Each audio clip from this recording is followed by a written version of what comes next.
place, suivant l'arrêté de la 350 du 24 décembre 2024, mettre en place le conseil consultatif de la ville de Tivaouane, dirigé par son président El Hadji Malick Sarr. Merci. Voilà, monsieur le coordonnateur du conseil consultatif, voilà votre institution. Nous sommes derrière vous et nous portons le grand espoir de toute la ville de Tivaouane et de toute la communauté Tidiane pour réussir ce que nous voulons dans cette ville du futur. Je vous remercie.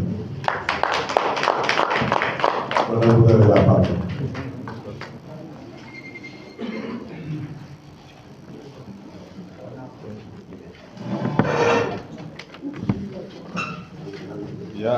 Il y a des moments qui interpellent un individu s'il n'est pas bien entouré. Il risque de prendre la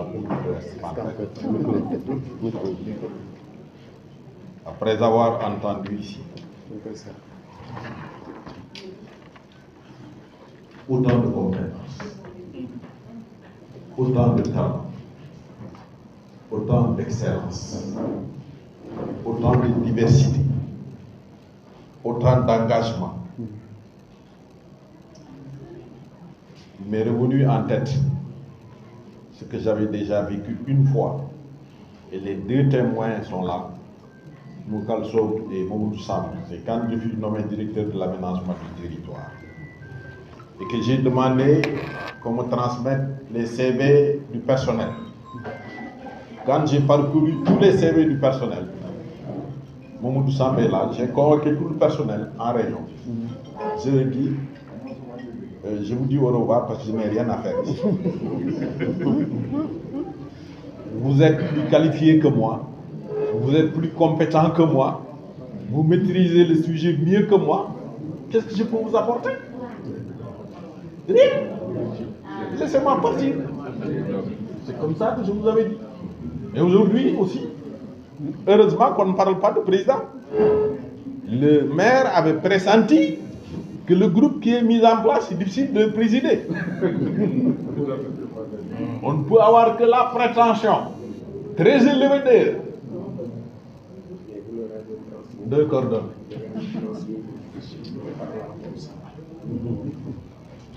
Je vais d'abord me présenter. Je ne l'ai pas encore fait, comme les collègues l'ont fait ici. Mon nom rime avec Tivaouane. El Hadji Malick. Dire aussi pourquoi je suis à Tivaouane. Je ne suis pas né à Tivaouane, je n'ai pas grandi à Tivaouane.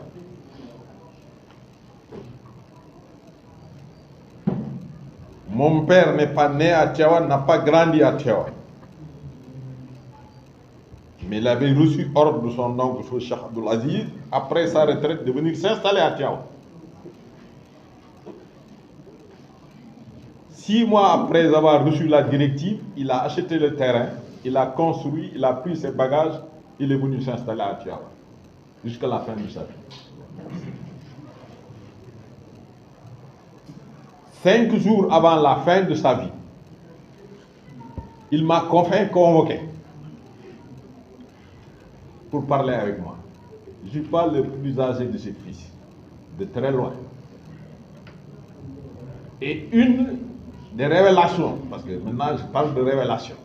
à l'époque je ne prenais pas ça comme une révélation. Il m'avait dit, est-ce que xam nga ni sa maam Seydi Hadji Malick laa la tudd? Ma ne ko xam naa ko de papa. Mun ma wér na mel ni ko may gëdd, ma ne ko waaw xam naa ko de. Mu ne ma kon baax na neel benn, ma ne ko benn. Mu ne ma ñaareel bi ma la bëgg a xamal parce que jot na damay dem, mooy boo ko nangoo ak boo ko nanguwul sa cër ci waaw. Wallaahi ma ngi cee dëgg tey moo ko fekk. Ma ne ah sam papa dëkk Tivaouane rek yaakaar ni ñëpp du dëkk Tivaouane. Boobu sama xol nangu ko parce que c'était pas mon projet.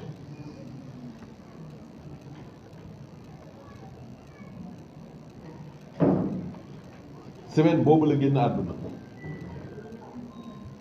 Moins de 2 ans après comme li sama mbokk yëpp wax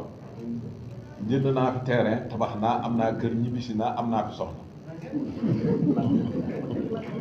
léegi bu dee 365 jours at mi loolu lan wax mën naa wax ni 300 jours yi fii lay fanaan kon xanaa kon la ma waxoon dikk na ma ni woon bu ma retraité ba wan administration gannaaw ku ma bëgg a xalaat loo waat wala liggéeyu loo waat ci lu niroo lu mbiru administration yi ñuy wax développement damay lànk damay bañ ma dem wuti sama tool monsieur le maire bi xam na ci dara fii ci Tivaouane tey sax loo tax xëyuma ni loola laa fas yéene féete mais quand Tivaouane interpelle la résistance n'est pas possible et loolu moo tax ñi fi nekk ñëpp fu Lamine Gueye disait dans l'un de ses discours au niveau de l'Assemblée nationale qu'il aimait le Sénégal d'un amour qui arrache les larmes.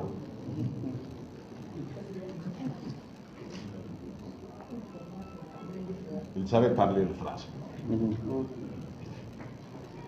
Mais je peux dire au nom de tous les collègues ici présents que nous, ce qui nous lie à Tivaouane dépasse l'amour.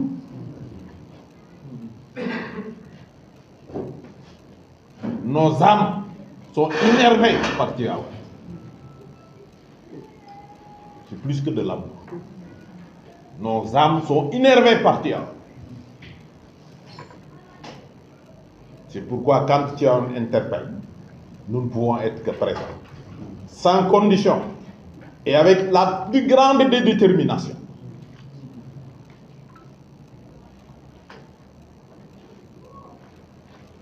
Vous l'avez entendu tous ici.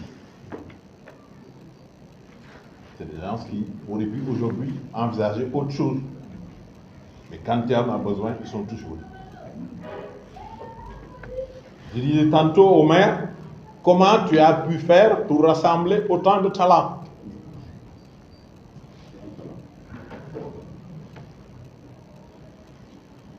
Et ça, c'est le don des grands maestros.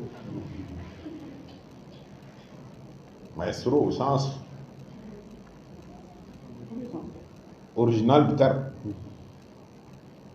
Celui qui sait composer et orchestrer les grandes symphonies. C'est ça le maestro. Je suis convaincu que la symphonie qui sera issue de cette conjugaison de talent et d'expertise dépassera fondamentalement celle de Samba Diabaré Samb. Nous, quand il s'agit de symphonie, on ne parle pas de Beethoven. On parle de Samba Diabaré Samb. La symphonie, ça touche nos cœurs. Celle de Beethoven, on se dit, mais qu'est-ce que c'est? J'ai eu une carrière faite de succès et d'échecs. Les deux vont ensemble.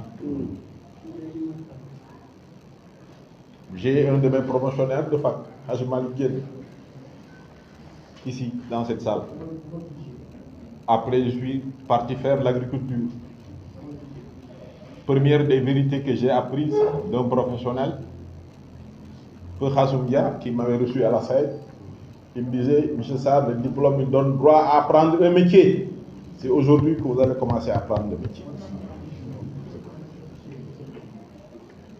Mais le diplôme n'est pas un métier. Il donne droit à apprendre un métier. J'ai fait toute ma carrière pour l'essentiel là-bas et j'ai gravi les marches de la responsabilité jusqu'à en être le directeur général. Je viens de recevoir tout à l'heure un message me demandant de revenir parce qu'ils organisent les assises de la filière riz. Comment le développer au Sénégal, mais je ne partirai pas. parce que l'intensité de leur interpellation est très faible pour moi. Très faible pour moi. Ils m'ont invité parce que le comité interprofessionnel, c'est moi qui l'ai mis en place dans la vallée du fleuve Sénégal. En ce moment, la Banque mondiale disait que le Sénégal ne devait pas produire du riz. Le Sénégal devait arrêter de produire du riz. Et le ministère des Finances de l'époque l'avait repris. Et il y avait une programmation même pour la dissolution de la SAE. M. Diopsi en sait quelque chose. C'était le fameux plan avec la SODEVA et avec les sociétés régionales de développement. Je faisais partie des 3 personnes qui ont résisté contre la Banque mondiale par la réflexion, par la production intellectuelle, pour montrer que le Sénégal avait tous les avantages comparatifs pour être un producteur de riz.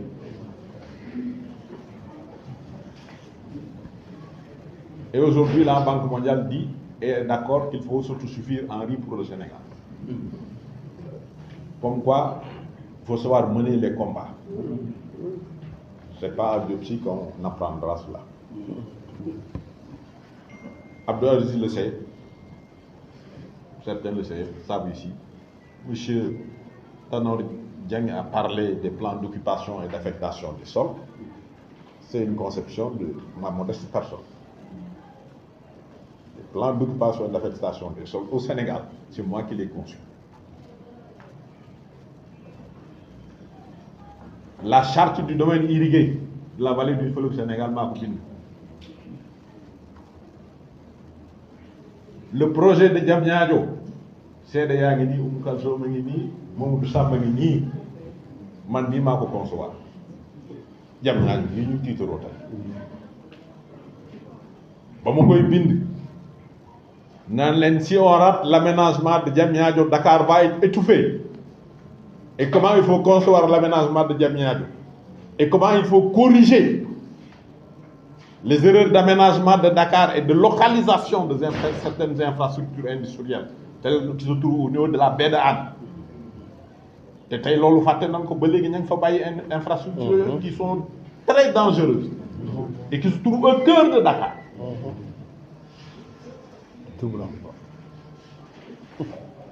Mbëbës qui se trouve au cœur de Dakar. ba mu koy wax du tey de man koy bind du tey de ba ñu def atelier du tey de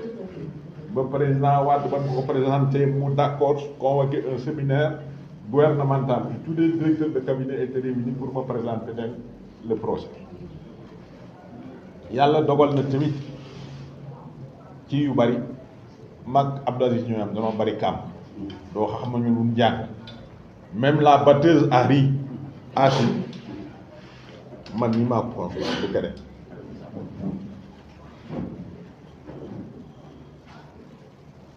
ba ma delloo ANIDA tamit modèle tool woowu ñu tudde léegi waar wi xam naa jot amul mais Tanor xam na ci dara ca ANIDA seen bokk bii la tey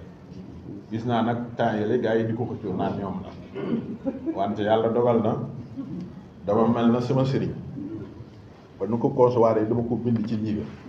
waaw kon nag livre bi mooy feeñal kañ la woon kenn mënul taxaw ba léegi naan mana ak yeneen ak yeneen ak yeneen ak yeneen wante boole ci nag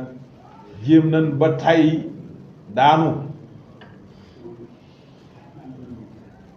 dama naan bu fekkee ni war nañuy seet les champions de l'échec en agriculture nan ma ci boole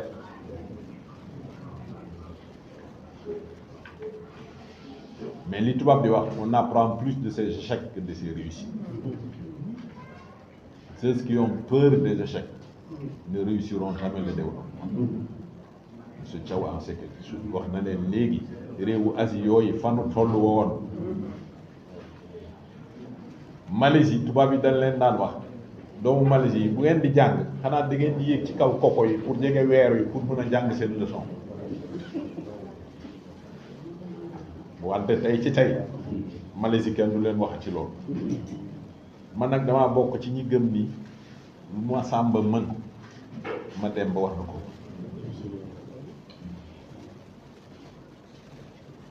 walla boo daan naa ko wax ñu prouvé ma ni ñoom seen coefficient intellectuel moo ëpp bu suñu bos fii ak kenn prouvé wu ma ko man lu ma sàmba mën rek ma dem ba war na ko Tivaouane gii nag démarche bii ñu fi def tey innovation bu am solo la leeral bi ma njëkk a leeral mooy dafa am conseil municipal am conseil consultatif yéen conseil municipal yéen a am suffrage waa Tivaouane yéen la waa Tivaouane fal ñun kenn faluñu ñun ko mënuñoo am benn prétention ci seen wet lu dul nekk seen surga ngeen liggéey loolu yéen kilifa yi am yéen a am ndombal tànk yéen la ñuy fal ñun kenn faluñu mënuñoo xalaat tamit nag kon ak lu ñu jox cër ñëw di fekk ci seen cëri bopp bi leen yàlla jox te nit ñi wóolu leen jox leen ko ñu koy xëccoog yéen bu mën a nekk da ngeen ñun comme ni président wax ñun de soxla nanu ci seen xel yi nga leen yàlla jox macha allah mu gàtt mu néew mu bari mu baax gis-gis bi est-ce que mën ngeen ñu tënkal ci këyit ci fànn sàngam lenn lu nga xamante ni nii mi ngi jëm ci lii ñu tënk ko jox leen bu leen neexee baax na bu leen neexul ngeen def ci seen tiroir tëj parce que yéenay décidé mais nag la naissance de cette conjugaison des légitimités du doowu Tivaouane gis nga le conseil économique et social ba ko français yi taxaw c'était ça mais Sénégal dañuy copier rek roy te doo xam baaxul dañu dem ba yàgg ñu dem ba xam ni yaakaar ni que les politiciens ont seulement la légitimité njuumte la am na ñoo xam ne professeur de médecine lañu comme professeur Habib concevoir inventé ay affaire yoo xamante ni day faj kooku dana nekk ci réew nga ne amul légitimité ku mel ne professeur bu médecine nga ne amul légitimité te ci àdduna bi sax moo am légitimité ñoo xamante ni taxawal nañ fi ay unité industrielle doxal ko mu dox na mu war a doxee kooku amul légitimité waaye ñu mel na caw ñi dem fa nga xamante ni nii fa la deuxième départ développement amee maanaam yi wane ni ndegam weneen yoonu développement am na bu wuuteeg bu tubaab bi te jur ak lu nga xamante ni nii moom moo gën a sedd ci askan wi waaw kooku ko dem dund ko kooku bu ñëwee fii amul légitimité am na légitimité c'est toutes ces légitimités qu'il faut savoir conjuguer c'est ça qu'on est en train de vouloir faire wolof nag ba mu koy wax yàgg na nee na lu kenn mën fukk ko dàq waxee yàgg na de ñun ñoo ko jéem a traduire en français di ko neexal naan la conjugaison des légitimités moo taxoon ay Renault bokk conseil économique et social bu France ñu jël professeur médecine yi boole leen ci jël ci mais fii boo ñëwee Sénégal am na beneen légitimité surtout boo ñëwee Tivaouane suñu légitimité suñu sëriñ yi fii ci Tivaouane moo ëpp doole beneen légitimité boo fi indi waaw comment tu veux concevoir gérer la cité de Tivaouane sans tenir compte de cette légitimité ou sans l'implication de cette légitimité waaye wàcc nga yoon wa wàcc nga yoon wa gérer la cité c'est d'abord identifier qui sont les acteurs déterminants de la cité quels sont les jeux de rôle qui existent entre ces acteurs boo ko xamul mënoo gérer moo tax li ca wax Senghor daan na ko wax daan def conférence am na conférence bu siiw bu mu defoon bay tëgg ca taabal ja ba muy tëgg ci taabal ja da leen làkk wolof ci extérieur la woon naan leen bëgg a dem taxut a dem mën a demay tax a dem mën a dem xam nga lan bokk na ci xam fa nga jëm da ngay wax planification vision boo xamee fi nga jëm war ngaa xam yoon wi ngay jaar le chemin boo xamee fi nga jëm te xam yoon wi te amuloo waruwaay doo dem yooyu yëpp mooy tax nit mën a dem loola nag l'équipe municipale bi nii moom laa bëgg a yaatal pour ñu àndandoo définir fi ñu jëm bañ cee juum wan yoon la ñuy jaar wala yan yoon la ñuy jaar parce que mën naa bañ a nekk yenn yoon ak yan jumtukaay am ku fi wax ingénierie financière beneen mbokk bu ni ko déedéet yemal ci ingénierie rek parce que li ingénierie financière bi nécessaire kooku ñi ko wax dañ jël exemple jumaa ji dañ ne woon taalibi tijaan yi nay boo xam ne nii mënuñoo dajale 22 milliards ñëpp moom la noxoo ñu naan ñu seen takku dute bi sa xew ah kenn waxatul léegi nag ñi ñuy seet si naan ñu nu ngeen def ba def lii lan bëgg ngeen xelal ñu ñenn ñi mooy ñi rafet xalaat ñenn ñi nag duñ la ko wax dañ lay ñëw dugg sa biir di la déglu di la yëddu pour seet na nga jaar pour defe ko wante copie du yem ak royal du yem ak pire de loolu mooy nga xamante ni moo firnde ni nag ku mën a mobiliser 22 milliards ñëla ñu tabax juma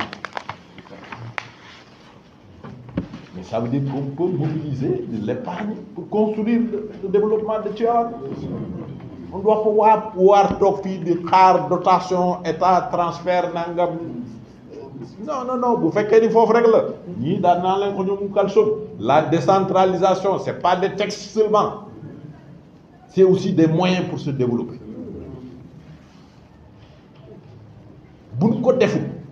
on parlera de décentralisation pendant des années mais on n'a rien eu koo xam ne bal ngaa def tàllal sa loxo Ousmane Sambène waxoon na ko dana loxo boo xamante ni nii ci tàllalu la dëkk ni mu tudd yalwaan la parce que may nag waxoon na ma ni ma sëriñ seeg ñeneen ñi wayaan ak ñi yalwaan mu ne ma xam nga wayaan ak yalwaan dañoo jege yow kii wayaan day wax ci kaw kii yalwaan julli timis ak julli tisbaar loola mooy li fi nekk mais en résumé c'est possible Tivaouane yàllaa fi def lim fiy def am na loo xam ne nii bu ma ko waxee wax lu ëpp parce que man domaine boobu aw ma ci sago je le reconnais mais pour construire une ville wax naa ko léegi il faut nga xam ko dama daan wax ñi xale yi ñu féete xale bu ngeen génnee ngeen xool ko ngeen gëstul ma bu ngeen ko trouvé ngeen ñëw wax ma différence entre terre terroir ak territoire waaw nag doon nañ jàngale tamit université sax dem nañ fa jàngale ancien commissaire Tivaouane bi fi nekkoon sama élève troisième année collectivité locale la waaw Gaston Berger lamb nañ fu bare dunoo trouvé gul wante fu nekk lamb nañ ko Tivaouane va être la ville d'ici 10 ans yoo xamante ni nii la seule ville qu'il va être à la croisée de 2 autoroutes Ila Touba et Dakar Saint-Louis seul Tivaouane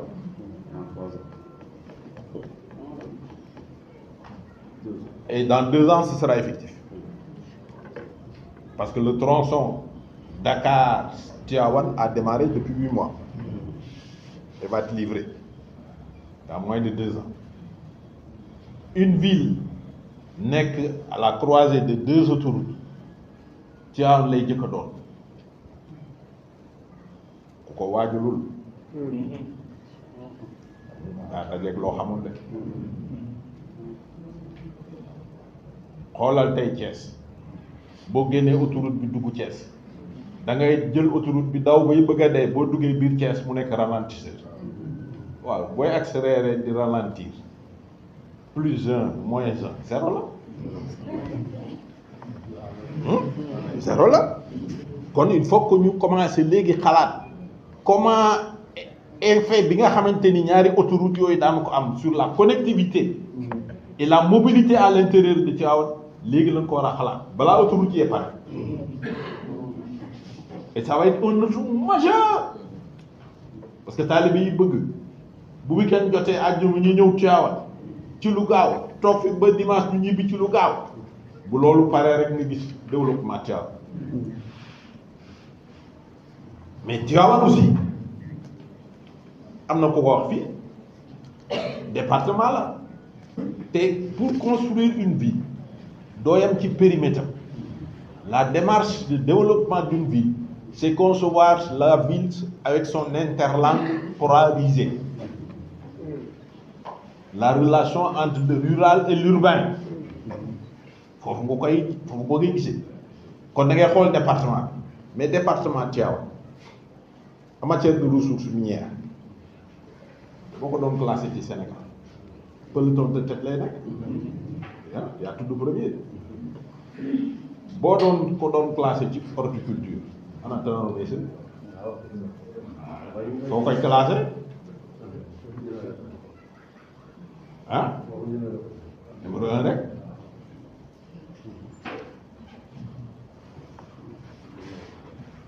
boo ko doon xool ci suuf soo xamante ni pour bayu nawet la maa ngi ciy waxtaan ak Abdou Aziz gëstukat la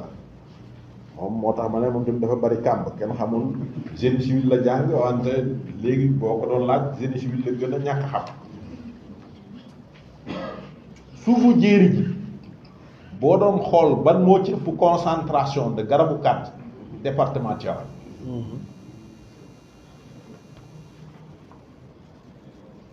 garabu kàdd ci mbay benn richesse naturelle en engrais la boo xamante ni nii yàllaa la ko indi rek ñii bay xam na ko gàncax gi ci suufu kàdd di niroog bi nekkul ci suufu kàdd ah yow xam nga ci dara fa ngay pépinière rek mu daal di buddeeku ci sàll ma ngoo département Tivaouane nag mooy département bi ëpp concentration de kàdd la na ko fi indi nag da ngeen koy laaj sama turandoo yéen ñu mën a waxante maintenant boo demee bay xool concentration bi sax boo demee ba jub jagsaaw dafa mel na fa la concentration ba ëppee waaw kon la indi jagsaaw leneen la Tivaouane monsieur le maire am na projet waxu leen ko puisque zone de production horticole tête de pont la ci marché d'intérêt national pour les produits horticoles Tivaouane la war a def avec les deux autoroutes monsieur le maire toogal day daal di nekk benn ëpp bu nga xamante ni aussi bien en approvisionnement qu'en distribution dans le territoire national Tivaouane lay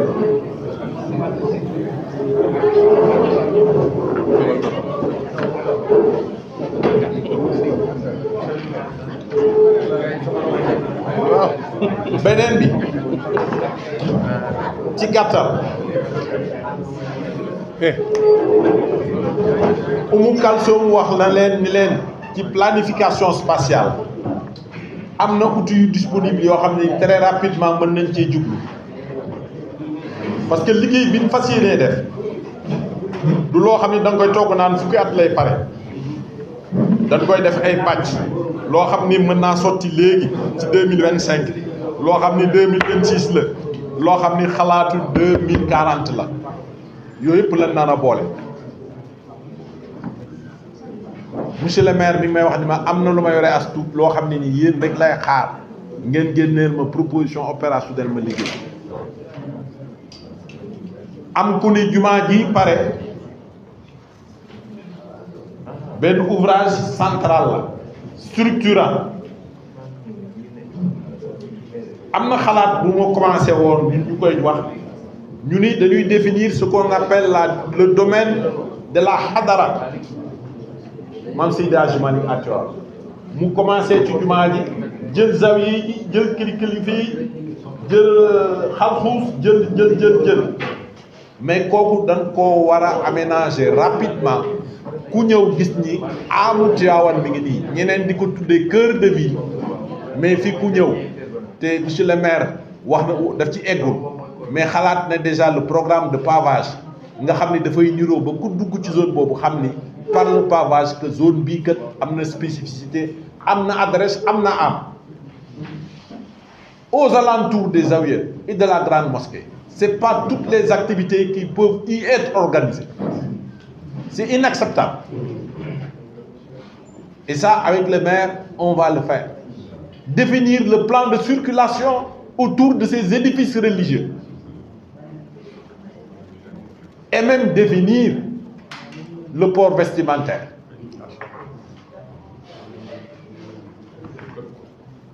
dëkku Maam Seydi Hadji Malick boo fa duggee ak fa nga xamante ni moo ko symbolisé warul yam rek ci nga gis ko dafa war a nekk ci loo yëg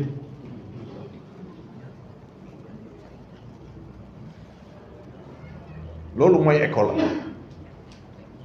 noonu mu nekk woon en avance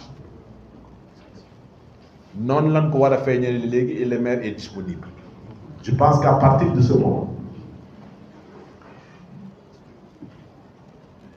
xalaat yi wane na ni lu bari mën na fi nekk xanaa kay dañ koy dog fii. J'ai proposé au maire et à l'ensemble des membres du comité un coordonnateur, il peut être indisponible, que le vice-coordonnateur soit Cheikh Oumar sunu sëriñ.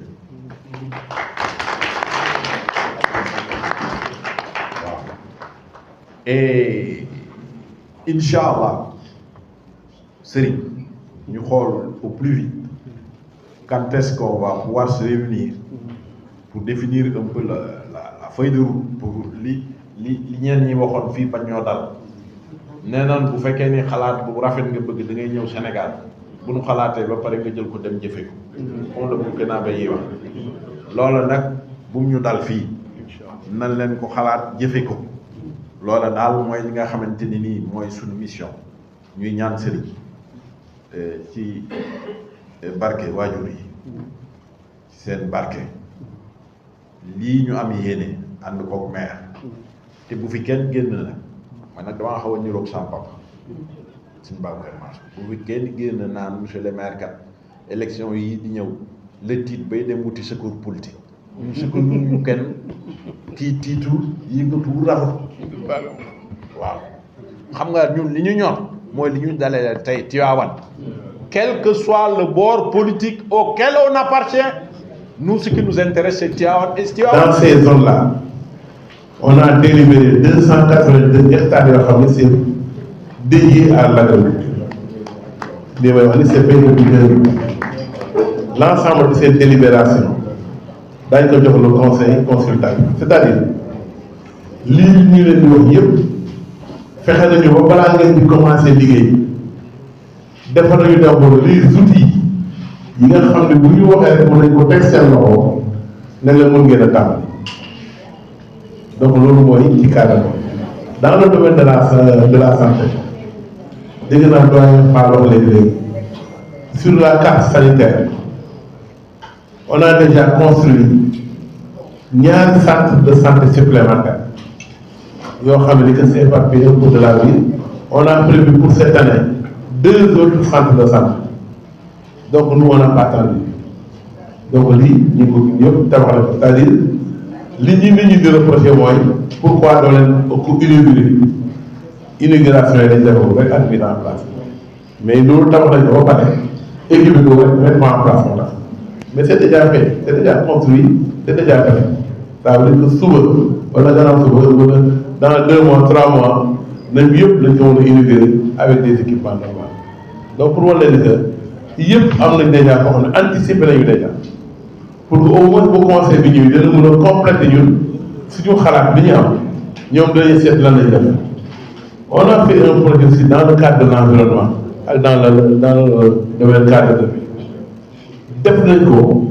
ba pare ba demander ñu source de financement sur l'ensemble de la ville c'est un projet boo xam ne dinañ leen ko transmettre parce que aussi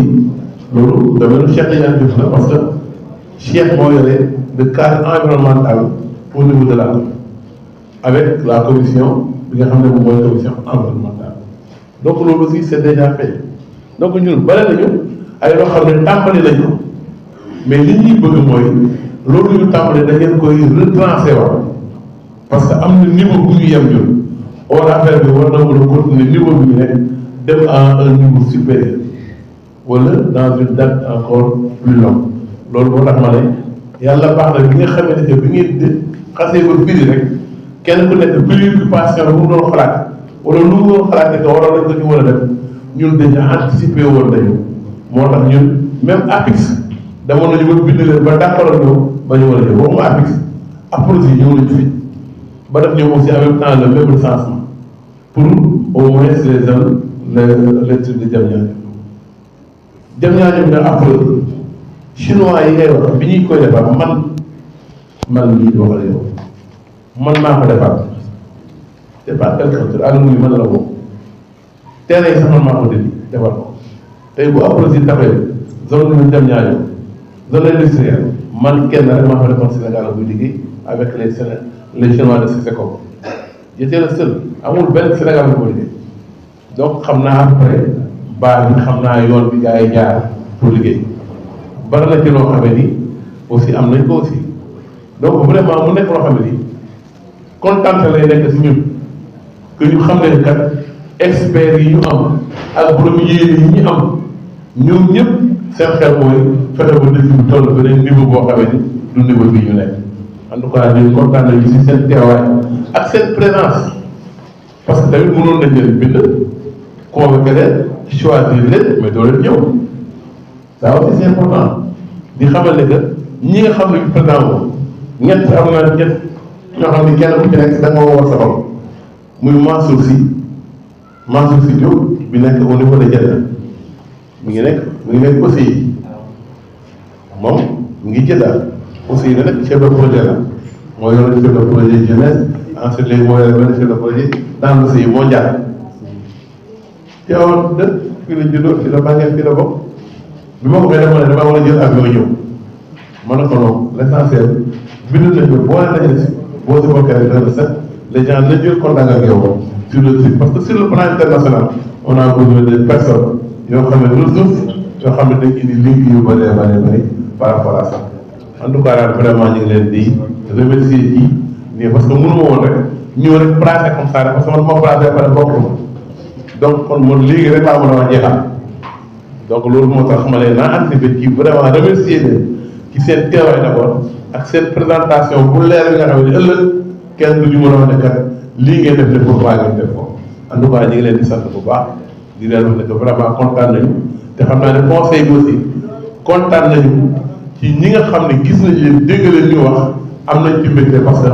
bi ñuy def conseil consultatif bi kenn ku nekk mu ngi doon wax naan lii pour lan lay jëriñ wala lii lan la war a nekk wala ainsi de suite def naa gën naa leen seen bopp ñoom ñi teew fi xam nañ ne que conseil consultatif bi c'est l'usine qui peut faire que demain ëllëg lépp lu ñuy liggéey mu am visibilité parce que nit ñi comme li may wax mënoo xëy suba di defar te planifié woo xamuloo li nga war a def suba xamoo war a li nga war a xëy rek nekk di làmbatu dañu bëgg tuuti liggéey di làmbatu dañu bëgg li ñuy liggéey yëpp ñu ne naan kat lii la ñu war a def suba ñu teg suñu baaraam def ko si en tout cas ñu ngi leen di gërëm di leen sant asalaamaaleykum